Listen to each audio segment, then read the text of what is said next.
எல்லோருக்கும் பணிவான வணக்கம்.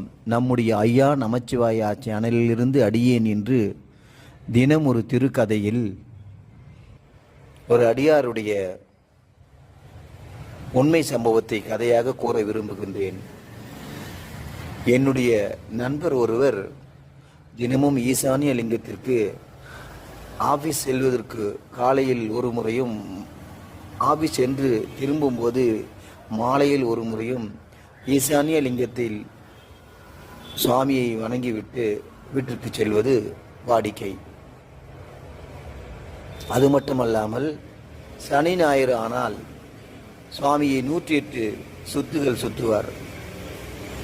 அது மட்டும் இல்லைங்க, அவர் முட்டி போட்டு சுவாமியை வேண்டும்போது பேசுவார். இன்னைக்கு ஆஃபீஸில் என்னென்ன நடந்தது, யார் யார் எப்படி பேசுனாங்க என்று சுவாமிகிட்ட பேசுவார். ஃப்ரெண்ட்லியாக பேசுவார். மனசில் கஷ்டமாக இருந்தால் சாமிகிட்ட சொல்லுவார், சந்தோஷமாக இருந்தாலும் சாமிகிட்ட சொல்லுவார், துக்கமாக இருந்தாலும் சாமிகிட்ட சொல்லுவார். எல்லாத்தையும் சாமிகிட்ட தான் பகிர்ந்துக்குவார்.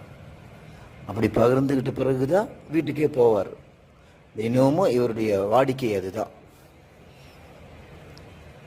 ஒரு நாள் வீட்டுக்கு போனார்.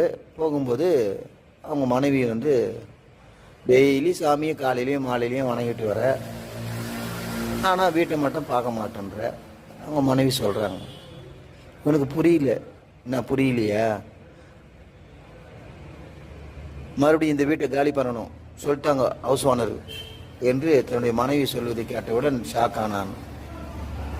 என்ன பார்க்குறீங்க, இதே தான் வேலை, குருவிக்காரன் டேரா தூக்குற மாதிரி அடிக்கடி வீடை மாற்றிக்கிட்டே இருக்க வேண்டியது தான். இதெல்லாம் ஒரு பொழப்பு, என்றைக்கு தான் வீடு கட்ட போகிறீங்கன்னு தெரியல அப்படின்னு அவர் பேச அவங்களுடைய மனைவி பேச ஒருத்தருக்கு ஒருத்தர் வாக்குவாதம் முத்தி போச்சு.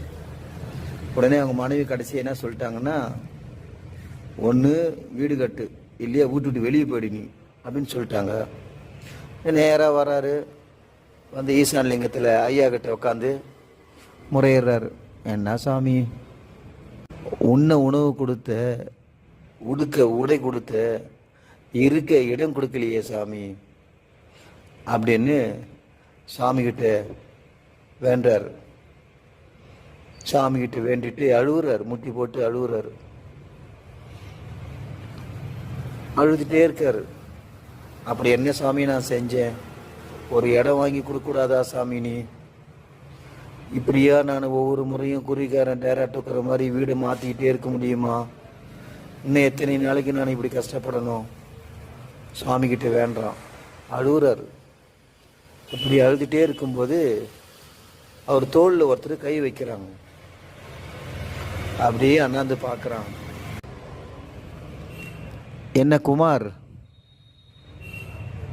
என்ன ஒரே உருக்கமாக சாமிக்கிட்ட வேண்டிட்டு இருக்கியா அப்படின்னு கேட்குறாரு. உடனே அமைதியாக பார்க்குறான்.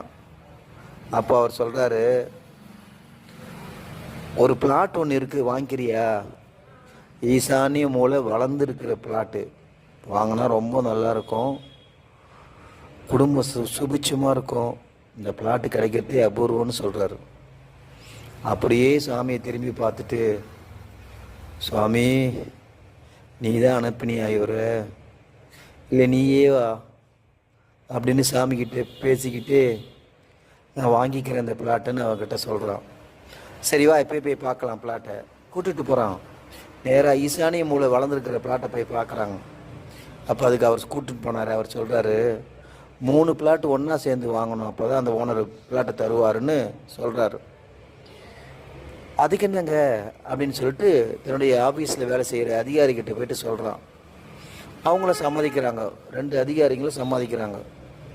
சம்மதிச்சிட்டு ஒன்று 3 பேரும் சேர்ந்து அந்த பிளாட்டை வாங்குகிறாங்க. வாங்கிட்டு ரொம்ப சந்தோஷம், கடன் வாங்கி சீட்டு கட்டின பணம் எடுத்து, கொஞ்சம் சேமித்து வச்ச பணம் எடுத்து எல்லாத்தையும் போட்டு பிளாட்டை வாங்கியாச்சு.